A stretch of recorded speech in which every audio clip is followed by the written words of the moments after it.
I'm Gorilla Monsoon. And I'm thankful that I'm not. Oh, you just can't help yourself, can you, huh? I don't help anyone. Unless they've got the cash. Yeah, I'm going to help you out the door if you don't stop. If you can fit anyway, through folks, I'm going to knock you out. Excuse me, but, is anyone going to introduce me, bro? All right. And this is Vince Russo. I thought it was the mailman. Huh. Why don't you be serious? Smells like one. Well, what the frig, bro? All right, enough. Folks, coming up in just a short is a podcast hosted by two guys you've never heard of and probably never will. Monsoon knows a guy who knows a guy, if you know what I'm saying. I get it. Oh, will you stop? Folks, Chris and George or something, they do the Hot Tag podcast, and here it is. All right, what is going on, everybody? Welcome to the Hot Tag Wrestling Show presented by SeatGeek. I am your host, Chris Francisco. Joined with me, as always, on this shizzo is my main man, George, the Animal Rogers. George, what's going on, man? How are you? How's your last week? It's been a week. Holidays are right around the corner, which means I'm going to be absent. Yeah, the only time we're gonna hear or see George will be on this show. Yeah, that's it. Now, George, obviously this is also a sports network that I run here. I want to ask you, because you are the resident Cowboys fan here, man. What is has there ever been more of a begging to just start this thing completely over than it is right now?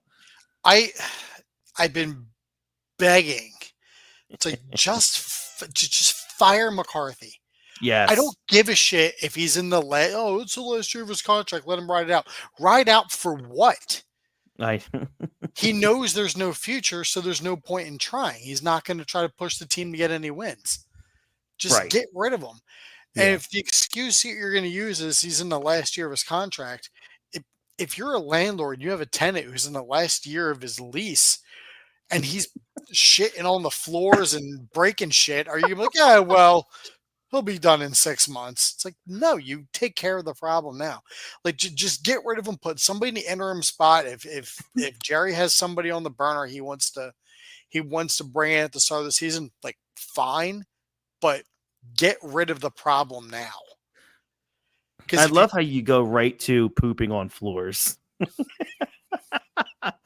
Oh, it's really good. It's all about defecation. It's all clearly. And in 1995, it's all about wrestling defecation. We are all about defecation appreciation on this show. Especially if you're in the last year of a lease in an apartment. Damn right. Now, George, it's funny. I even hate bringing this up because I don't normally talk about it. We had read something and I heard it today. I heard a piece of it it's funny. It popped up on my algorithm for YouTube. So I fell into it having to do with Dave Meltzer. I found the interview that Jim Cornette did, or not the interview, the segment that Jim Cornette did regarding Meltzer and the whole Dutch Mantel thing. I also found the thing I sent you about Eric Bischoff talking about the whole Dave Meltzer thing with Dutch Mantel and all that stuff. And, that rant that Eric Bischoff said, dude, every single word of that thing that Bischoff said was just so accurate. Absolutely. I want to ask you, I'm sure you listened to the video I sent you that Bischoff. I watched on my break. Yeah, you watched it. Then you obviously, you probably heard the one that Cornette did, because I know you and Dean are avid Cornette listeners. Man, how much more with what Meltzer is, because what he is the scum of the earth. And I've always despised his existence on this earth, because this is a guy who has portrayed himself to be a legitimate wrestling fan, who has spent a life trying to kill it in a way. Yeah. You can't sit in front of a dirt sheet writer. If you sit in front of me at my dinner table, you sit here and you start talking to me about pro wrestling, you're going to figure out real quick that I love it. And I don't try to destroy it.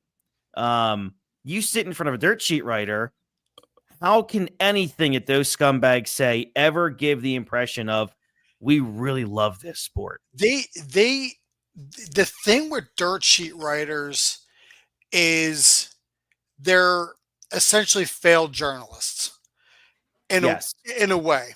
Because now look at your typical dirt sheet writer, your Dave Meltzer, your Sean Ross Sapp.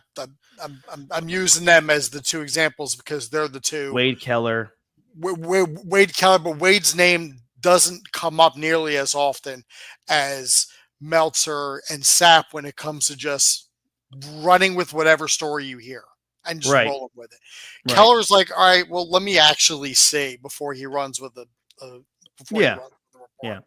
Yeah. But they're all essentially failed journalists to a point because they so bad want to be like entertainment insiders.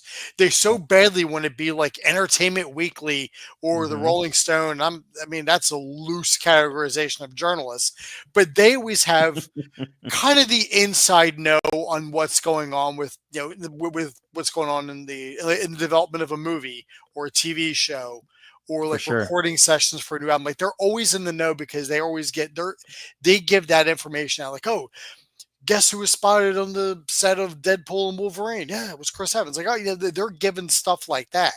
Yeah. Like that's all they want is they're like, oh, well, if we just tell them what's going on in the wrestling world, they'll like us too. It's like, yeah, but the thing is, and this is where the big disconnect goes, and this is where we always get shit for being wrestling fans. Like, oh, you know it's fake, it's fake. Like, yeah, we're aware. Yes, but I'm very aware that pro wrestling is pre-scripted. But even like entertainment reporters, when they post something, for the most part, the credible ones, if something's a major spoiler, they don't just drop it. Exactly. Yeah. Like they're like, and when they're there, they have to sign NDAs. Like, oh, you can't talk about anything you saw here. For sure. These jerk offs, they just get any amount of news. Yeah, they get a scoop and run with it. It's like, oh, I got a scoop. Guess who's backstage or all? It's like, why do you insist on ruining the magic or the moment for somebody else? I've never understood it, man. I've never gotten it. You and I are avid fans of the Royal Rumble. We absolutely love the Royal Rumble. Yeah, love it. It's my favorite. And the best thing about it is because we never know when somebody is coming out. It's the last thing that we have as pro wrestling fans that we don't know. If they leaked the entire rundown of the Royal Rumble, the entire order from 1 to 30, why would we even want to watch it? I agree, man. I agree. Like I'll never understood if they release the entire order and then put like a little mark as to like which one was going to be the winner, then why watch it? It's like, this is what we have. Don't tell me who you saw backstage, or don't stop spoiling. Like, oh, like these legends are going to show up. Stop doing that shit. You are actively destroying the business. You want to know why these shows don't have the ratings? It's because jerk offs like them will tell you what's going on a week in advance. Exactly. Like it's. I mean that's not the only reason why, but it's a reason. I mean, back when SmackDown used to be recorded or recorded on Tuesdays and aired on Thursdays, we could always get the SmackDown spoilers like Wednesday on the internet. Right. And if it looked like a good show, we'd watch. If it looked like a bad show, we'd skip it. Yeah. Well, once they caught wind, they're like, all right, we got to start doing SmackDown Live to prevent the spoilers from leaking out. Yep. But agreed. Meltzer, as you're saying there with him about Dutch Mantel, Dutch Mantel is very sick. Yes. As is his wife. They have sepsis. It is extremely serious. Illness that they have, and they set up a GoFundMe. They don't have much money, and you mentioned earlier, like the WWE does not help out anybody with medical. Yeah, it sucks. Maybe if Dutch was on coke, he'd get the help he needed from WWE. But or if he was part of the clique. Yeah, well, a legitimate medical issue. Like I said, it's like, oh, Scott Hall's on the silly juice. Let's pay for his rehab. Yep. But, so Dutch's daughter set up a GoFundMe, and people have donated. Jericho donated. You get a couple anonymous donors here and there, and Tony Khan donated 15K. You said it was 15K that he I think it was donated? 15K. I'm going to find out. I saw 5K. It might have been 5K. I'm sorry. I'll look. I saw 5K, but he was a top donor. And Tony Khan is, for everything I've heard about him personally, he's like the nicest guy in the world. Yeah, so the top donors. He is bad at his job, but he's a nice guy. Yeah. Jim and Stacey Cornett 5,000, Tony Khan 5,000, and Chris Jericho. An anonymous donor donated 5,500, and Jericho 1,500. Yeah. So I mean, yeah. So you got people who are willing to donate, and I know like Dutch and Jim go all the way back. So it's not too shocking there. And Tony just likes to help out because Tony wants to help out a legend of business, so he donates. So rather than just posting an article about Dutch's sickness and like maybe even posting a link to the GoFundMe, Dave, you dirtbag, he uses the opportunity to kind of take a shot at Dutch because he's been overly critical of AEW's product, and fucking rightfully so. It's dreadful. It's terrible. So, but rather than going this whole thing, he took it upon himself to say that like Tony Khan donated 5,000 and then said Dutch Mantel, and then after that one time, he's like, "Oh, he's been critical of AEW's product since its inception, even when it had its peak popularity." It's like, dude, really? Yep. You had to take it like as such.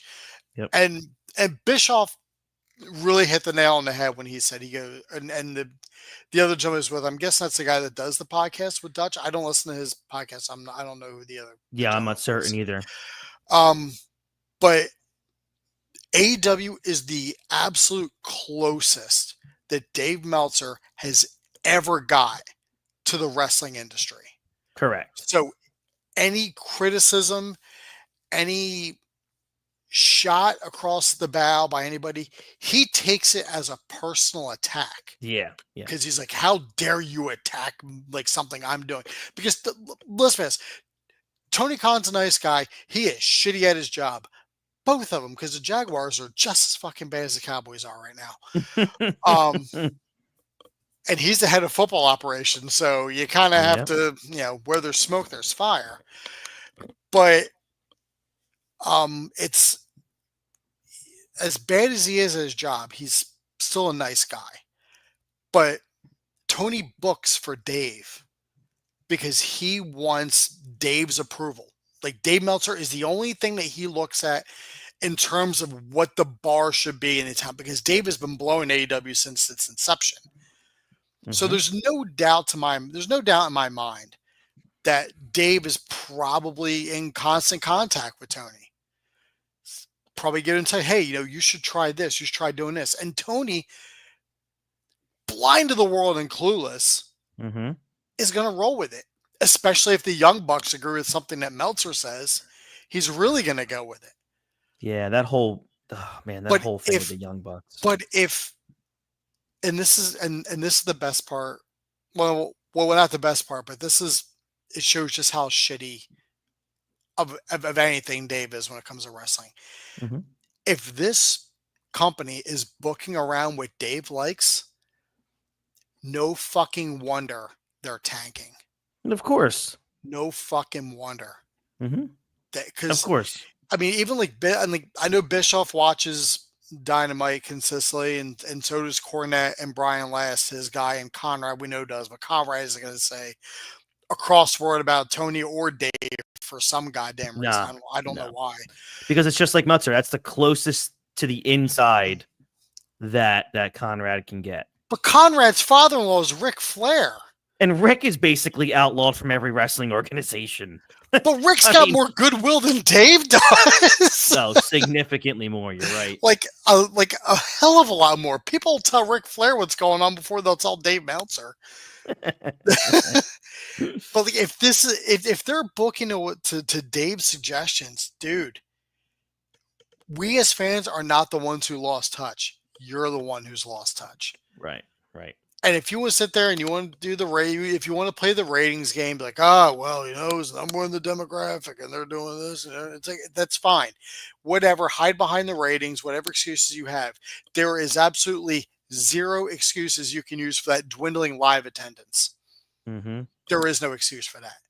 There is no, oh, well, there was another sporting event going on in town. Yeah, well, what was it?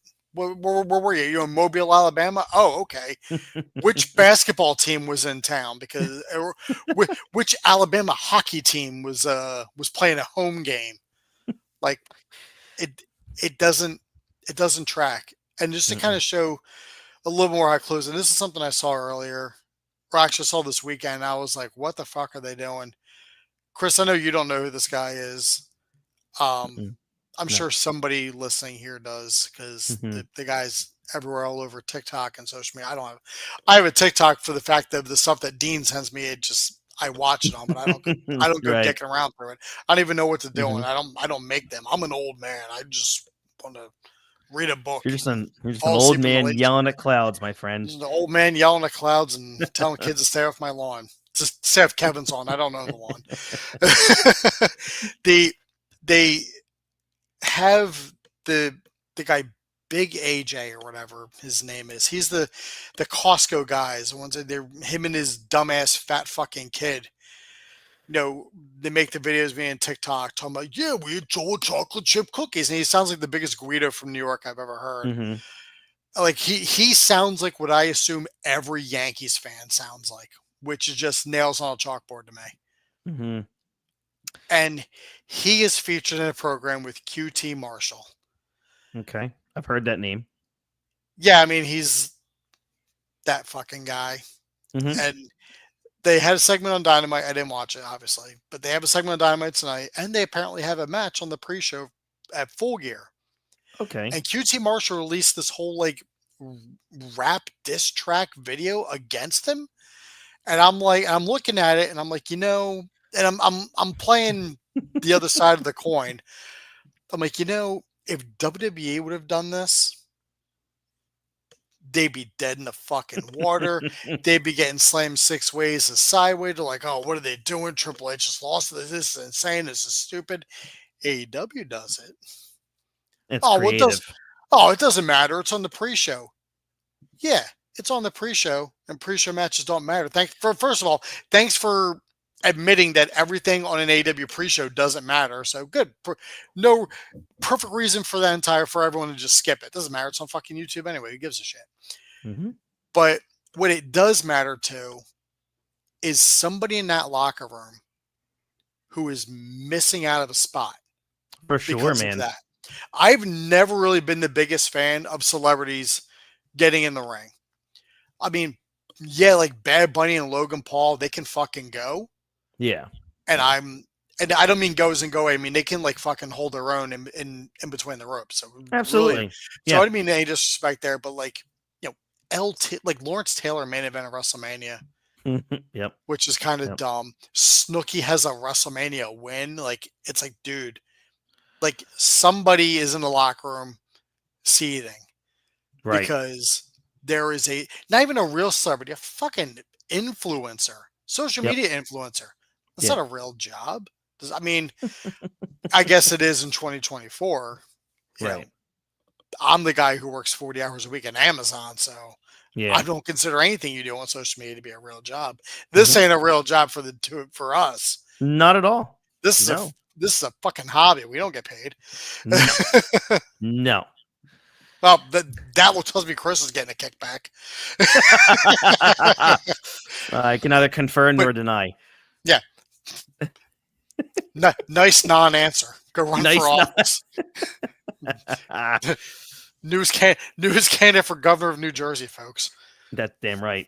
Well, anyone's better than the shithead that we have. You wouldn't be the most annoying Chris Italian. I know, right? to run for governor of the state. That's right. But it's the people who are like, no, it doesn't matter. It's on the pre-show. It's like, what matters to somebody who's in the back who probably hasn't been on TV in a fucking year and a half. I mean, I know the Dark Order is trash, but when was the last time any of those guys had a singles match? I never fucking hear it. I mean, I don't really see much of it anyway.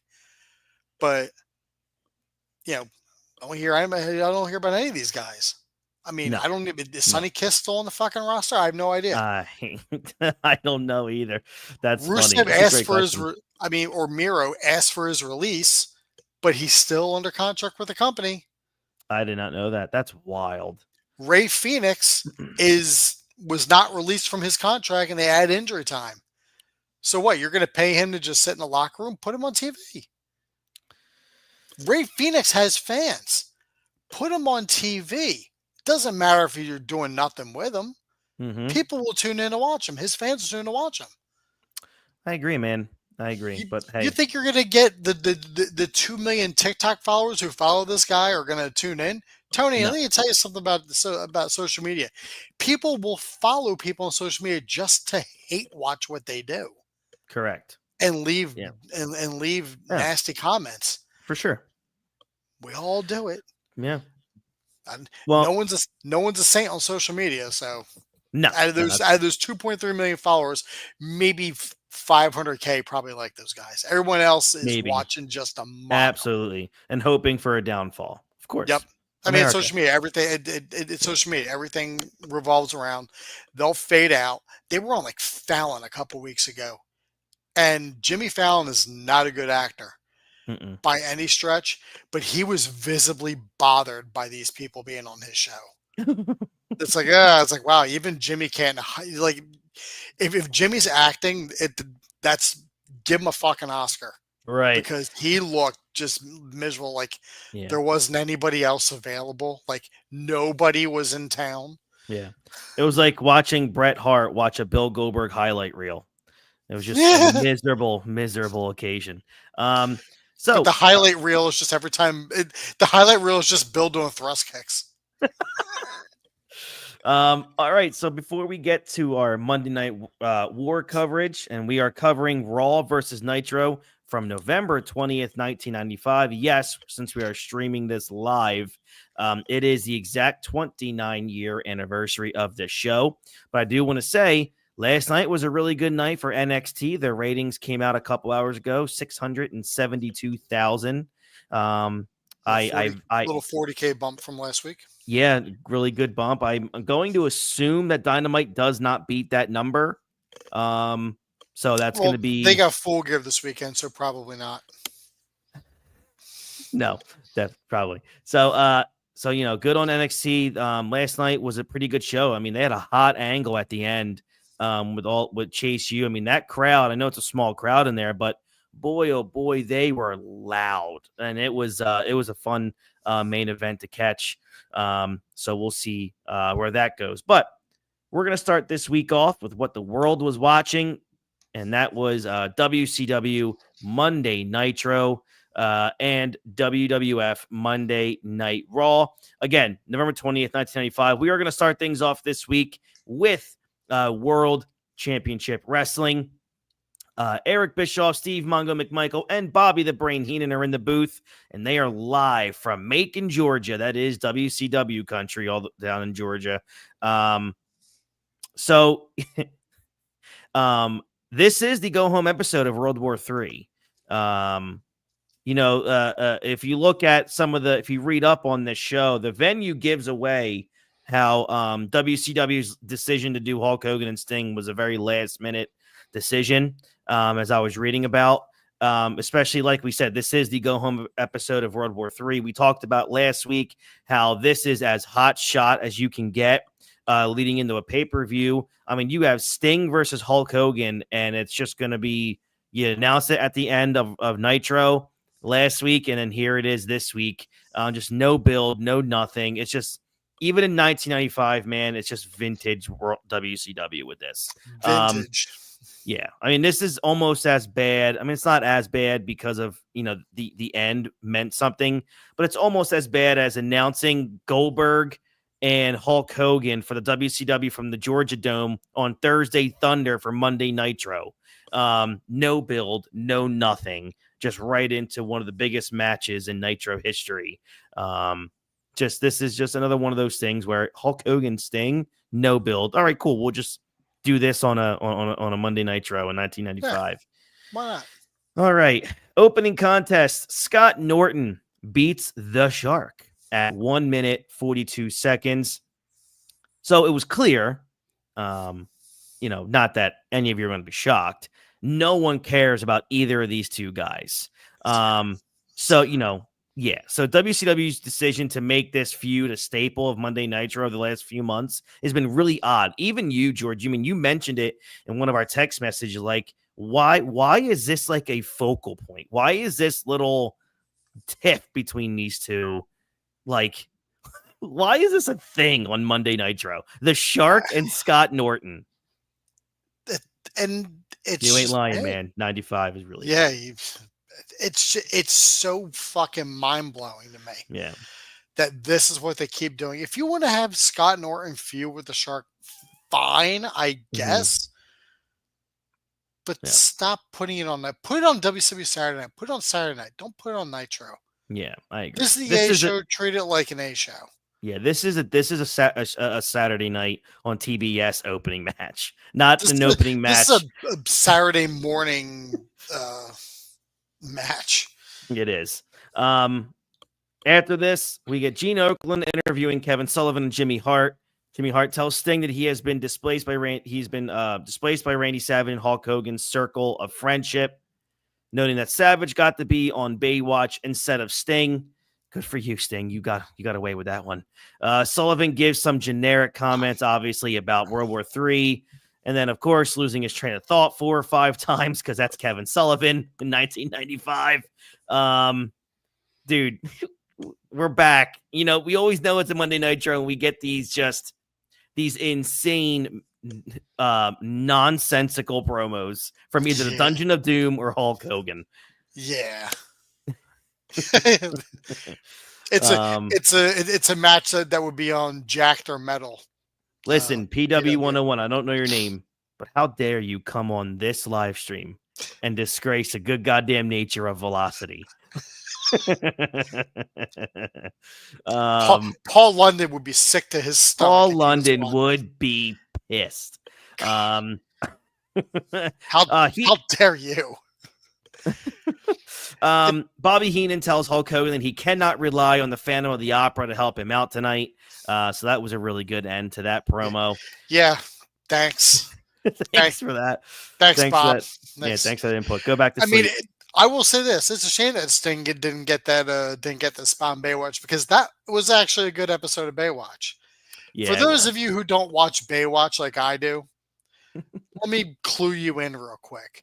The episode title was called Bash at the Beach. Yeah. So, and the product Hogan and exactly. Hogan and Macho were there, to support a youth center that was going to get torn down because it was bought by some investor who was going to mow it down.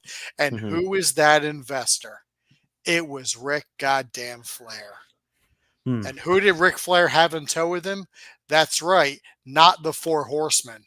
He had Kevin Sullivan in a suit and still the face paint. Yep. And Vader. But wasn't Flair wearing his boots? Flair was wearing a suit, so probably didn't have his boots with him. Oh, I thought maybe it was Kevin Sullivan who I saw wearing his Kevin wrestling Sullivan was gear. probably wearing his Yeah, that's right. He might have been his gear, probably not a suit. But there's a great B storyline involving Lieutenant Stephanie Holden finding out she has cancer and her running around the beach and telling people to make sure they put on sunblock. Oh my God. That has lived rent free in my head for almost 30 years. And imagine my joy when I found out that it was the same episode as the WCW episode. Jeez, I'm looking at some of the photos here of that episode. I love how Brother Man is in like full gear. I'm telling you.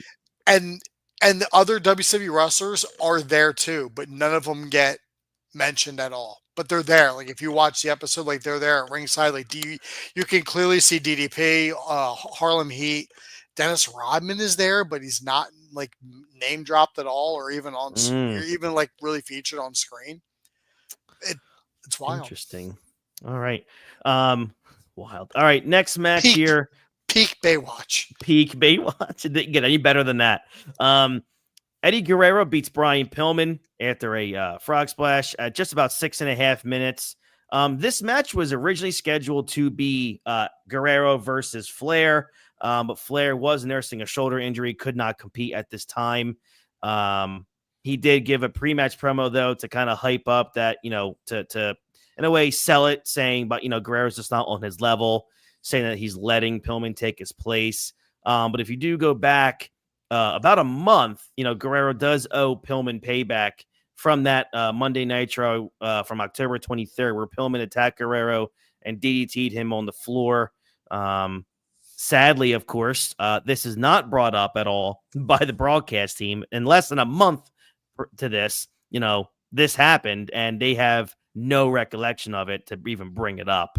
But overall, man, I thought it was a pretty good match. And maybe it sounds weird, but I don't want to speak ill of the dead, but I was never a Brian Pillman guy. I didn't get it.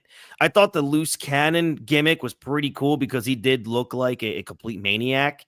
I liked him with the Hollywood Blondes. I enjoyed him as a tag team partner with Austin.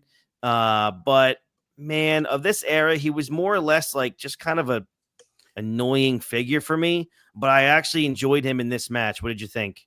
He was like a lackey. I mean, yeah, Pillman in the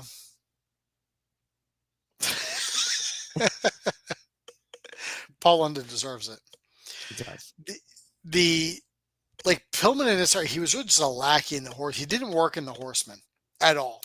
He was like a cackling kind of goof. It's like, man, the Horseman's supposed to be, like pristine, the best. like the best of the best, Yeah. and Pillman's, just looking like a maniac.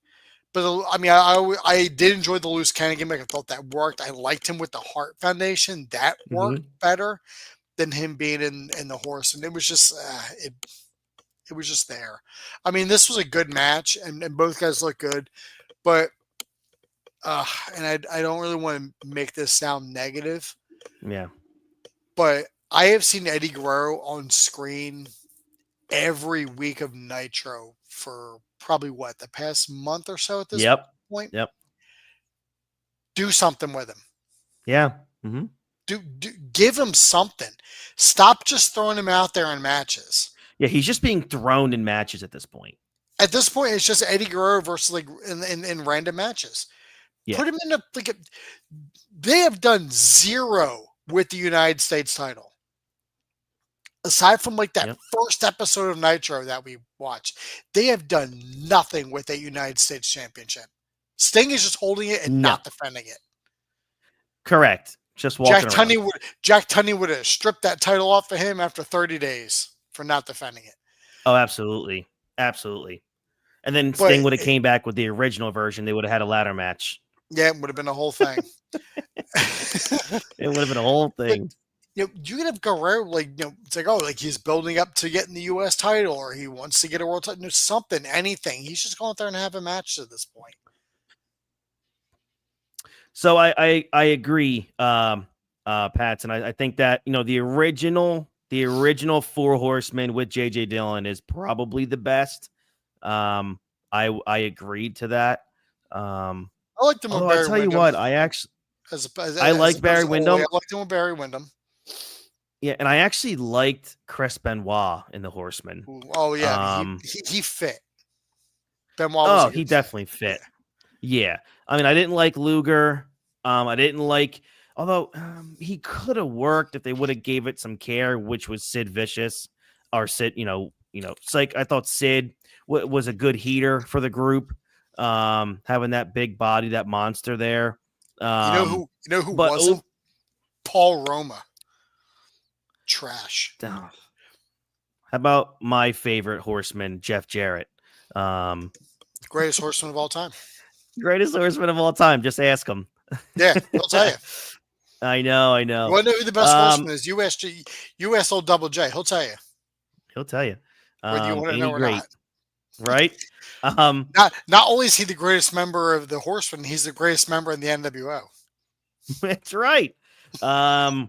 So is Stevie Ray. Road Warrior Hawk defeats Big Bubba Rogers after Hacksaw Jim Duggan interferes at 3:45. Nobody asked for this match. It's 1995. what are we doing here?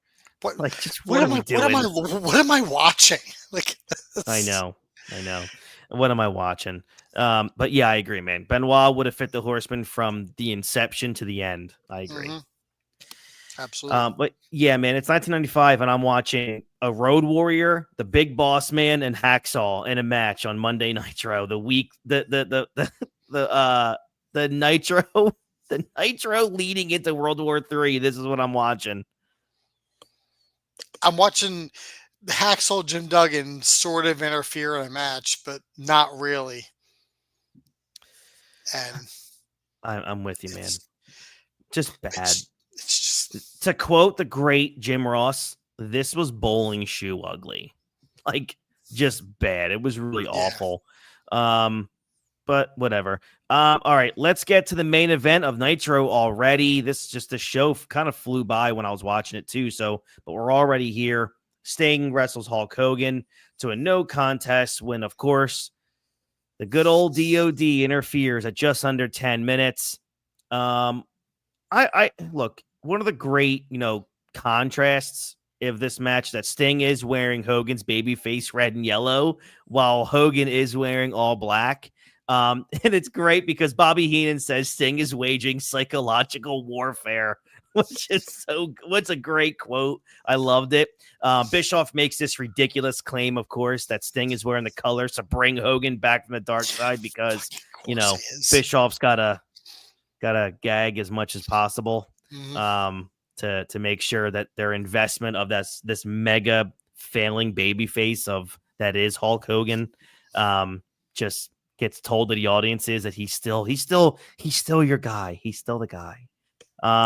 He's still there, guys. He's just buried deep beneath the black T-shirt and no mustache. Yeah. Beneath the Phantom of the Opera mask. Yeah, I he mean, should have wrestled with it on. He should have. Sting is damn right he did. Sting is over like Rover with this crowd. You know who wasn't? Oh, definitely not the brother. I mean, Hulk was not over here. He works a headlock for a long time before chopping Sting in a bear hug when Sting goes for the Stinger Splash. He also hulks out of a Scorpion Deathlock, which got a lot of boos if you listen. So definitely listen to those boos. However, he does miss. They're in Macon, Georgia, which is like WCW stomping grounds. Absolutely. And Hogan is still essentially an outsider going against the number one WCW babyface.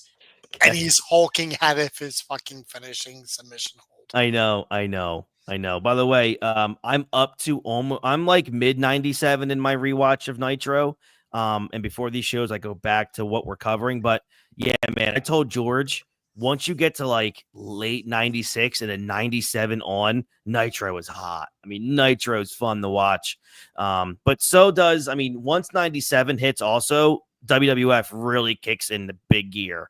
So I'm George and I talked about it. Once we get to like 97, it's going to be amazing. Once we get to the NWO, it's going to be a lot of fun. Kevin, I really wish I could post this comment because it's the best comment I've seen on this show. So I'm not gonna. I might do it really quick so George can see it. But the problem is we're streaming, so it'll be saved. So I'm not. Just send it to me in a text message. I will. It's Let me take a picture of it because it's great. Yeah, I'm sure it's something. It's very educational. Well, yeah, I'm all about learning. You're all about learning. So before Hulk Hogan, he misses a leg drop. Sting gets the Scorpion again. Hogan yelling to Savage that his leg is going to be broken and begging referee Randy Anderson to help. And right before Hulk Hogan can submit, though, the Dungeon of Doom runs in, attacks both men. We get the vintage WCW predictable non-finish. I thought by itself the match was good. It was okay. The fan response, was awesome.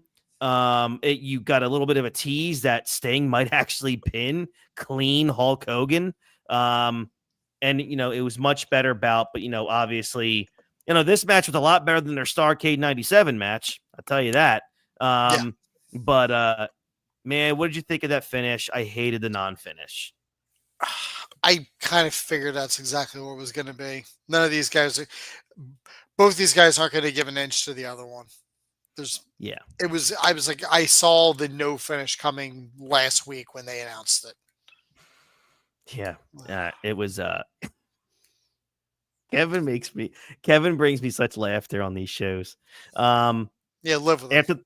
After the bell, the Giant attempts to chokeslam Sting and Hogan, only to have Savage break that up with a chair. The Giant plants Savage with a chokeslam. I felt like Savage was getting chokeslammed every week. Savage is taking the bumps that Hogan is not willing to take. Absolutely agree. Hands down. That's why Savage is getting bigger cheers than Hogan. Correct. This is exactly what I said last week. It's the same thing. Yep. Verbatim. You need a reason to cheer for your face. We have a reason to cheer for Macho Man because he keeps getting the shit end of the deal with the fucking Dungeon of Doom. Unlike Brother Jack Dude, who won't fucking lay down for anybody. Brother Jack Dude. I got to make that a t-shirt. Savage gets chokeslammed. Sting and Hogan grab a chair. And send the Giant over the top rope. That was terrible. Look, man, by the way. That was awful. It was bad. My overall thoughts on this show, giving Sting and Hogan away on free television to me is absolute madness personified.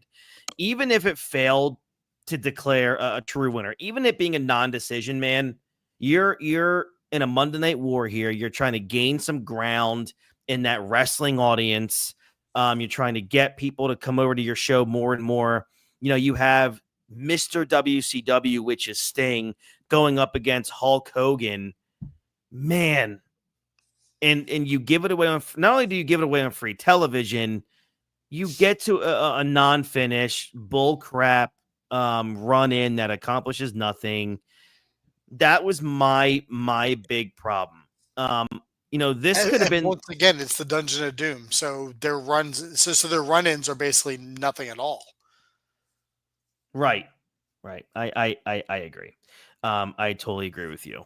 This was a match that WCW could have heavily booked for Starrcade next month, and they would have done incredibly well for one of their first, pay-per-views.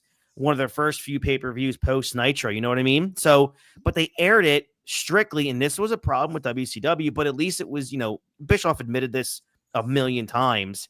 They air these things. They did these matches on free television to just win the ratings war. That's all they wanted. Because Raw was anticipating a bump from Survivor Series that took place the night before. And even with this big match, WCW still barely won the week. Because WWF loaded their show with we'll get to it, the Diesel promo, Shawn Michaels collapsing in the ring against Owen Hart. That kicks off the Boyhood Dream angle for WrestleMania 12. It is an interesting question to me, though, of what WCW might have looked like in 96 if Hogan leaned more into that darkish heel persona well before the NWO. Because we've already talked about this for like a month now, George, that fans are already booing Hogan across the country, everywhere WCW goes.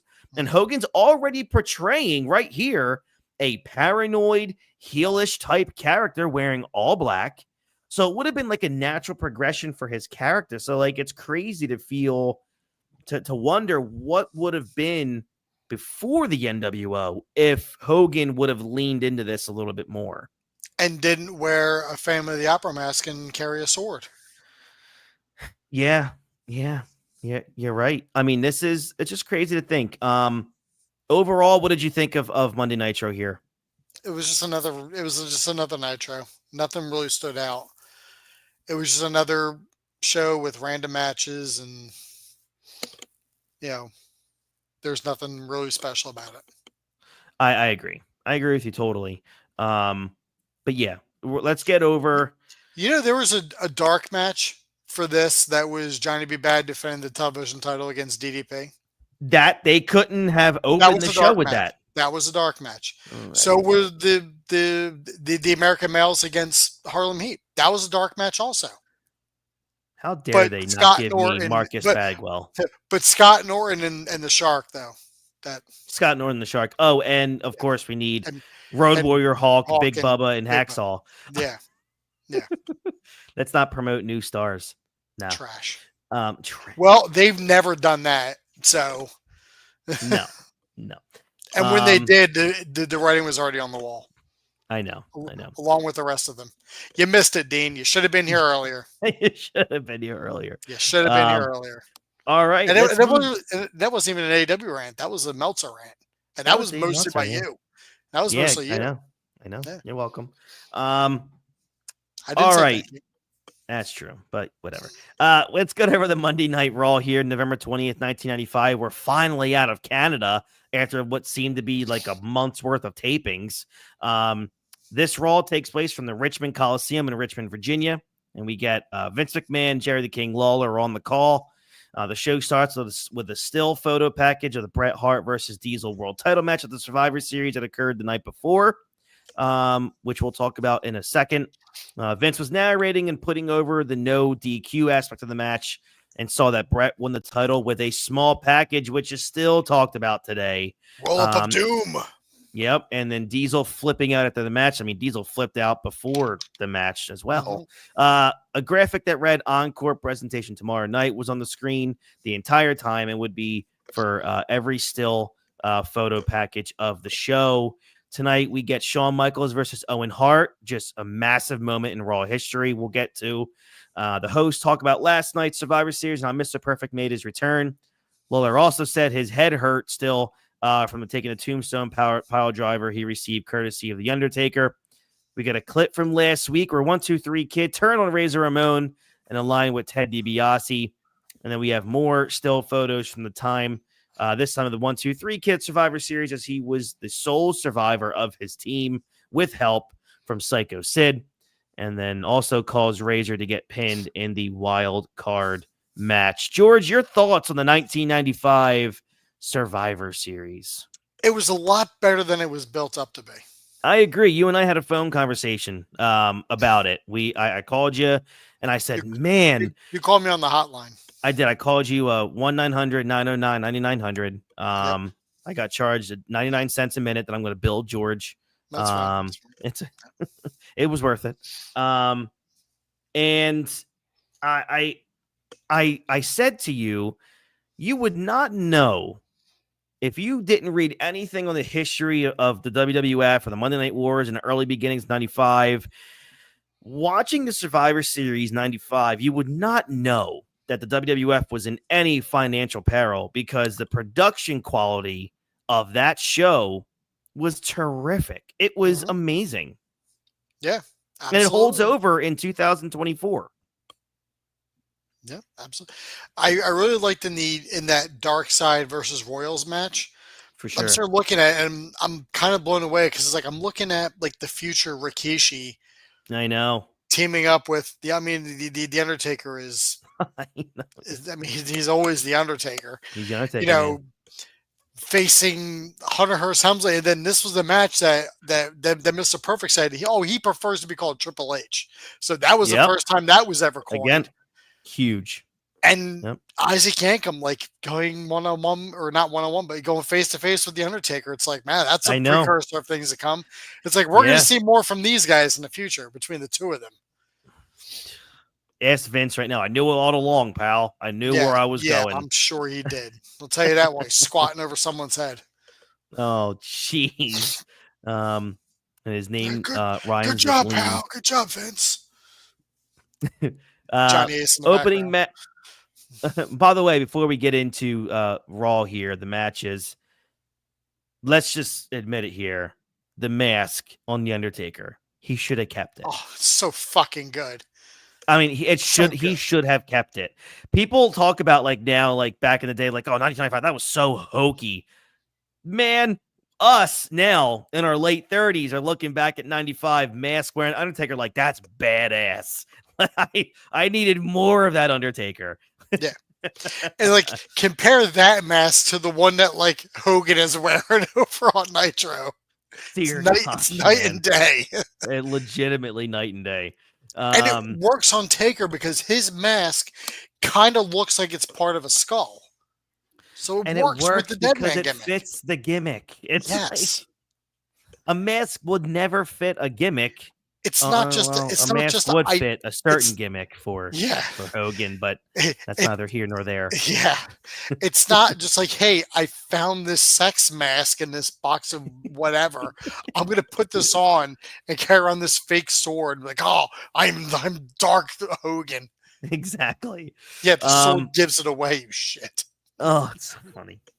First opening contest here on Raw is actually a match I actually enjoyed. Hakushi versus 1-2-3 Kid. Dude, I'll tell you what, this match got almost 7 minutes. Hakushi could go. I enjoyed watching Hakushi here. And of course, even at this time, like 1-2-3 Kid's like 12 years old here, but 1-2-3 Kid, he showed again, he's that reliable where he's not Rey Mysterio or Eddie Guerrero or Dean Malenko, but he's probably as close to the WWF's version of those guys, right? Yeah. We're a far cry away from him being Xavier Package. So he's but 1-2-3 Kid he's gonna give you a hell of a match every time he's out there.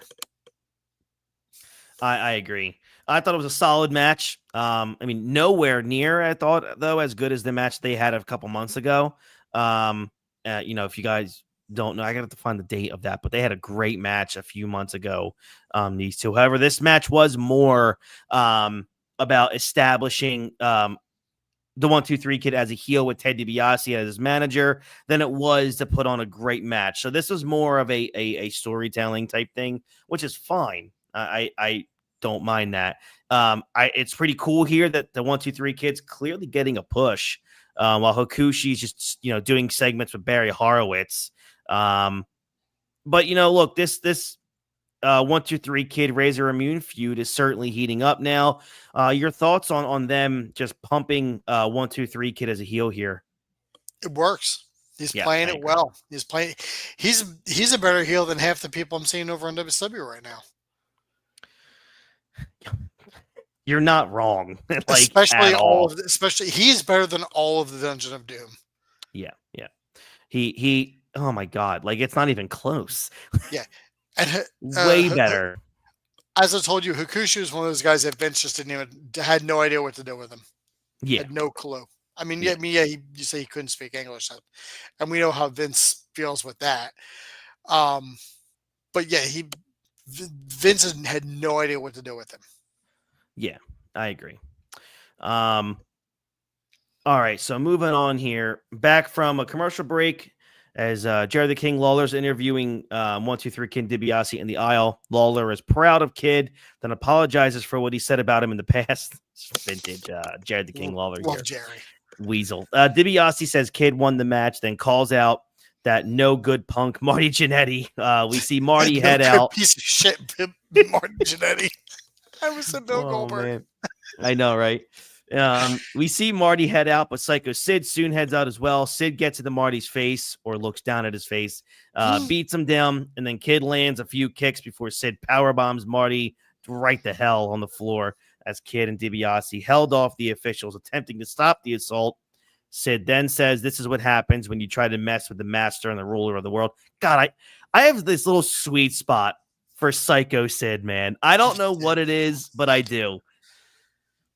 Love Sid. It's not just because we both wear body glove, but it's.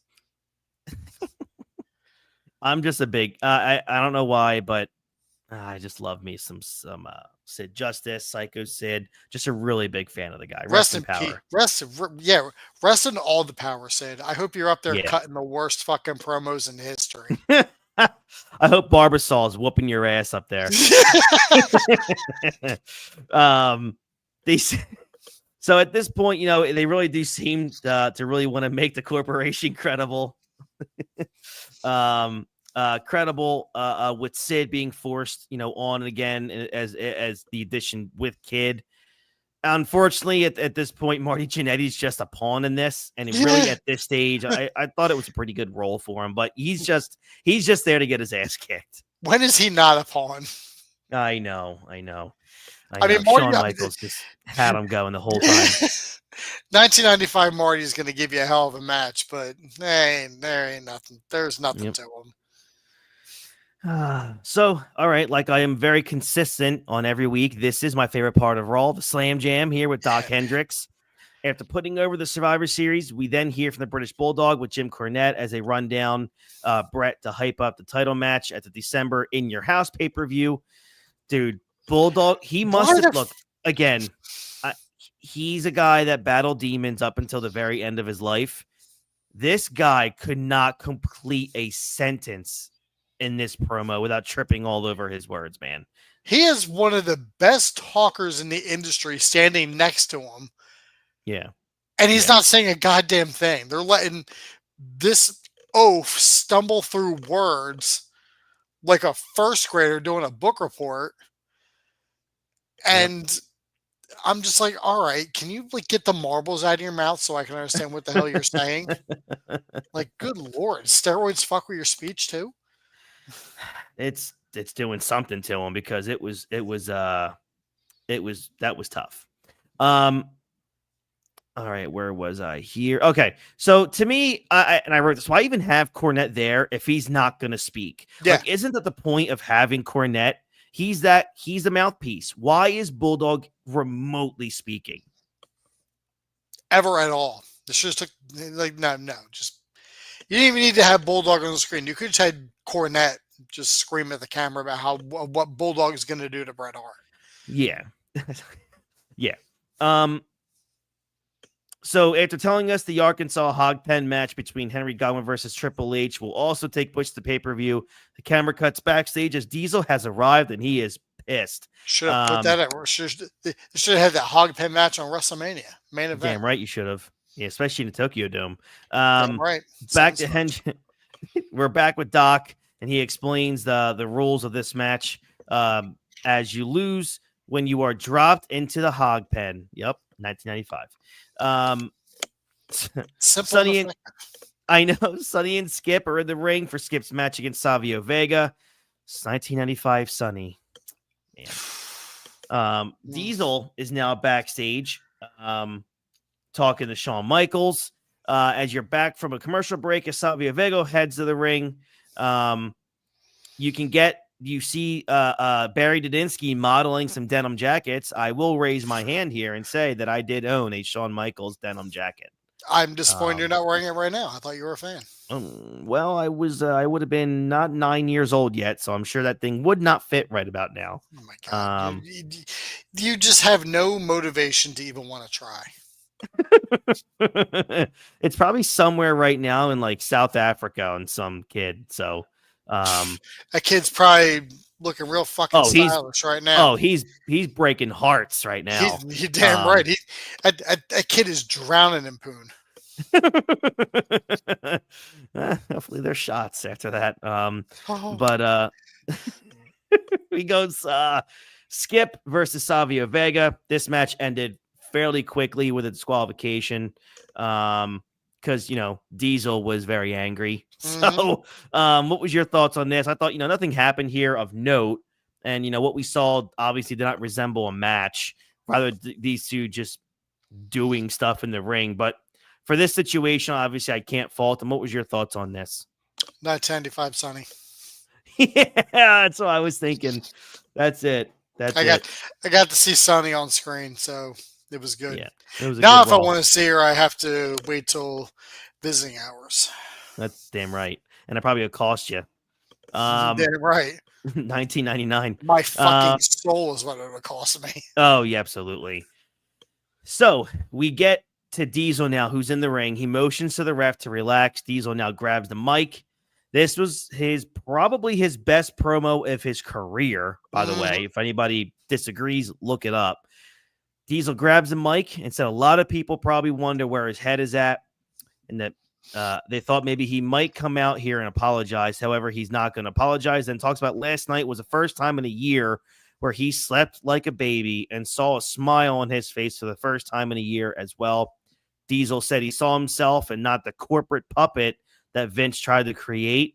Probably a little bit of a shoot there. Oh. Diesel twice tells Vince that he missed the ball and talks about the day after winning the title, how he had to go to Titan Towers with all of his suits telling him to smile and be more corporate. This is starting to get some serious cheers for Diesel here, more than what we saw the previous night.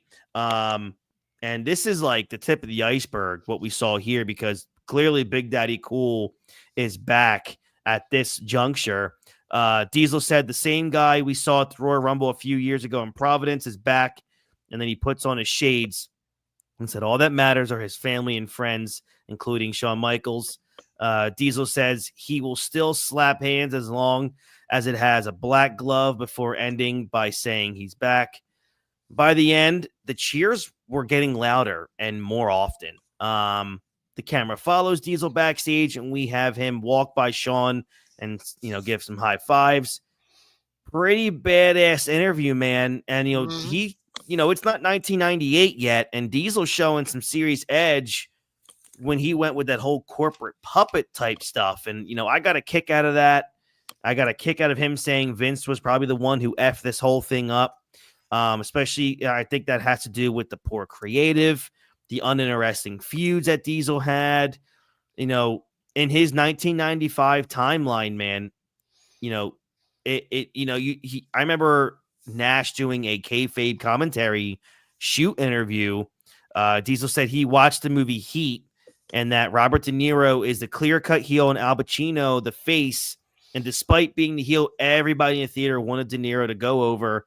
And from a psychology major point of view, saw that and knew how that was the effed up part of society.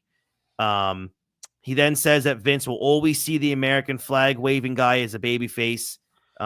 Just really good stuff, man, from Nash and both the live promo in 95, the kayfabe commentaries, which you can find on YouTube about this.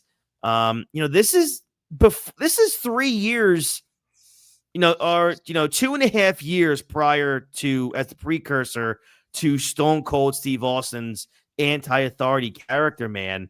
Like, Kevin Nash was doing this stuff way before Austin was.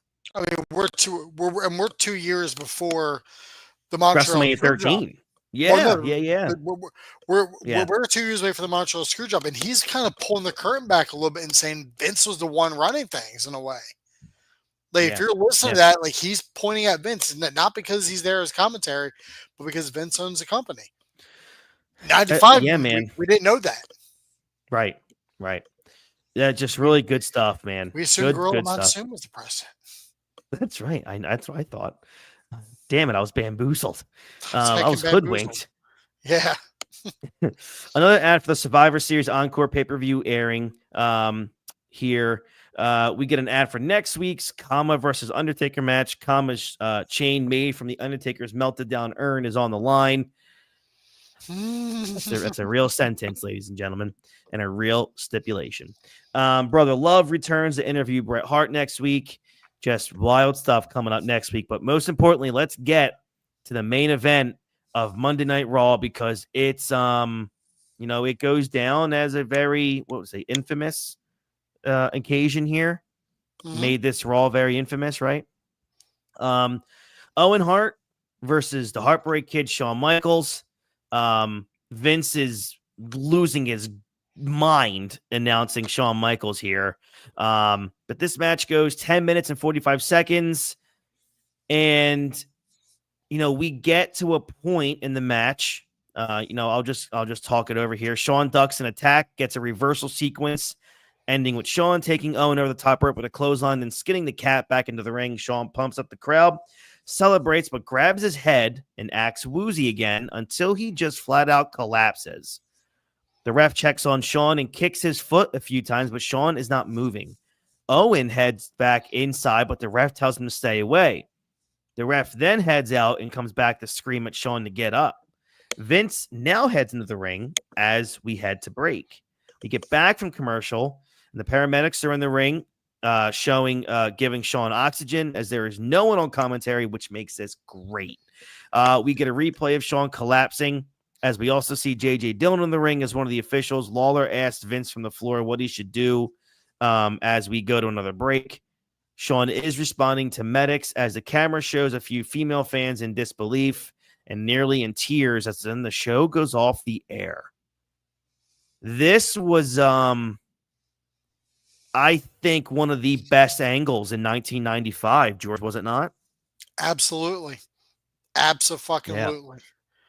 I mean, how believable was this? That's the thing. In 95, we didn't know.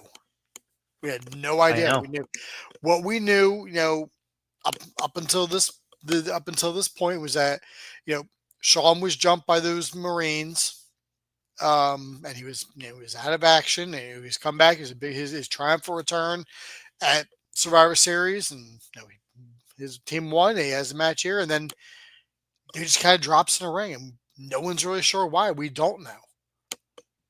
We assume it's something with his head, from the attack, that maybe he still wasn't medically cleared. Maybe something else happened. I mean, Owen hits the nicest enziguri of anybody. Yep. And it always sounds good, and it always looks good, and it looked legit. Like he fucking knocked a few brain cells out of Shawn. Yeah. And Shawn just sells it, and it's so fucking good. There's no commentary. It's all dead air, and it's beautiful. Yep. It was the dead air sells it for me. The dead air was what really helped this go over the top. The match itself was incredible. The back and forth was stellar. They busted their ass. The story also played up, on Shawn's real life issues, as we talked about in the it was in the newsletters. The attack from Syracuse. Was he still suffering from a concussion from those attacks? Meltzer of the Observer noted that one source noted this angle was at one point going to happen after an attack by Jeff Jarrett, who was not on the show. But the feeling was it would not be portrayed as realistic enough. They also added, he should have been on a paper towel. They also added to that with the punishment he took last night at the Survivor Series. Everyone sold the angle. Owen did it too, did not go back in the ring to attack Shawn. That worked for me. Vince leaving commentary and heading into the ring was a very good touch. Look, as far as being tasteless, which I've heard marquee fans say over the years, I guess you could make that point, but no, it's pro wrestling. It was pulled. It felt tasteless because it was pulled off so well. Shawn Michaels talked about it in his book, his first book, regarding how the angle played out. And this is what he said: as Kevin, Scott, Hunter, and I left Winnipeg and headed off for Brandon, Manitoba, where the following night's Raw was going to be held, we were faced with the challenge of figuring out what I was going to do next. Whenever something bad happened, Vince always said, let's turn a negative into a positive. And that's exactly what we did. By the time we arrived at our hotel 2.5 hours later, we had come up with a revolutionary angle that I would soon play out with Owen Hart.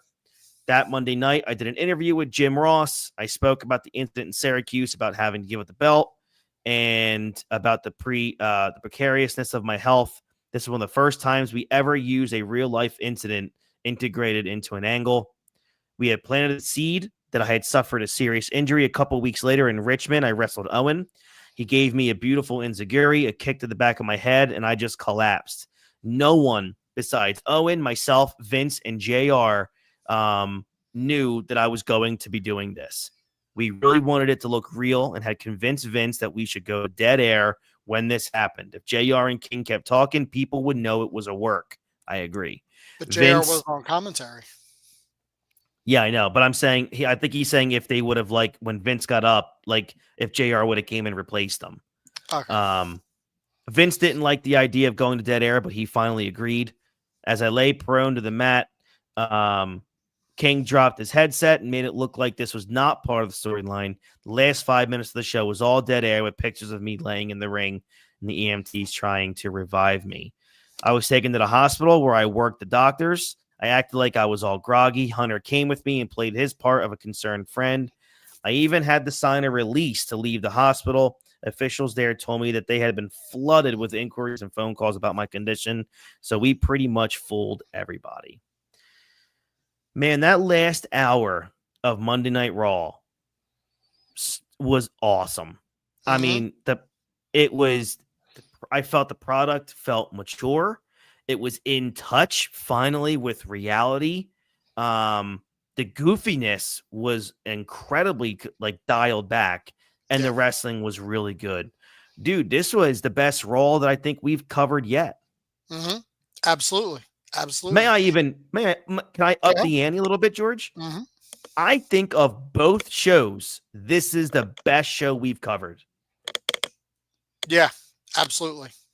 Yeah. Absolutely. Mm-hmm. Yep. And this episode of Raw did something that the other episodes have not done, which was seeing this makes me want to watch the next episode. It makes me want to tune in to see what happened, to know what's going on. Yeah. Like, finally, it doesn't end with just the announcers spouting off, oh, this is coming next week. Like, no, now we don't know what's coming next week. Correct. Now you have to tune in to see what's going on. Yeah. Nitro ended with the fucking announcers talking to us, even though there was a melee going on in the ring. Yeah. Yeah. Yeah. Hands down, this was the most memorable episode of WWF TV in 1995. Can I say that that's correct? Yeah, you're right. Think so? Okay, I do too. The cliffhanger to end the show, Diesel's new attitude, I thought were just incredible developments of moving forward. And, the next week we get to focus on the new champion and Bret Hart. You could definitely, if you've watched this show in a vacuum, you can feel the optimism after this show was over. So obviously, let's see how this lasts. But, this was a real breath of fresh air to watch this episode, which, is something that Click mentioned. They talked, about with Vince a couple weeks prior on the road as they saw the product being the reason that the money was going down. So this is a great angle to get things jump started. And look, we're in November here. This was the catapult. Literally, we are witnessing in this episode of Raw in 1995, the beginning of the boyhood dream come true road to WrestleMania 12 for Shawn Michaels. So how cool was that, George, that we're sitting here on November 20th covering the episode that basically jumpstarts that run all the way through WrestleMania? It's pretty awesome because I didn't realize that there really was a jump to it. I thought it was just him saying it like at the Royal Rumble, because I didn't really remember this from before the Rumble. Yeah. So I mean, this is monumental. Yeah, it's really cool. Unfortunately, though, Nitro won in the ratings at 2.6. They were 2.2, so a pretty big win for Nitro. But look, sometimes ratings don't tell the whole story. I'm actually really surprised that again, coming off of a Survivor Series, I'm surprised that the Raw rating wasn't higher. But I'm guessing WCW was able to pull in I wish I could find the quarter hour numbers. I can't. Or I just don't feel like stopping doing what I'm doing here to look it up. But I'm assuming Sting and Hogan, were a big reason why that number was a 2.6 overall. So yeah. Yeah, man, overall great show. I guess we can both obviously agree that Raw wins this week for us, correct? Absolutely. All right. Perfect. And I agree. So before we head out of here, George, you have anything else to add? Anything on your mind? Nope. I got nothing. All right. Sweet deal. All right, everybody. Thank you so much for checking us out here. We are 10 days away, which is my birthday, the 30th, from the Survivor Series. So that should be a great show.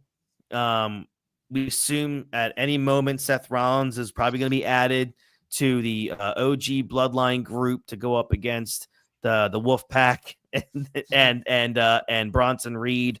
George and I are in complete agreement that I would much rather this just stay 4-on-4. But I think George and I also agreed to my idea last week when we talked about this of someone's got to take the pin, and someone's got to take that final pin, and it's probably going to be Seth or Bronson Reed. I assumed it was going to be like either Tonga Loa or Jimmy Uso. So yeah, we'll see the continued build up here on WWE television. For in terms of like AEW, who cares? No one else does. So why would I ever? So all right. We are the Hot Tag Wrestling Show. You can follow us at the Hot Tag Podcast on Instagram.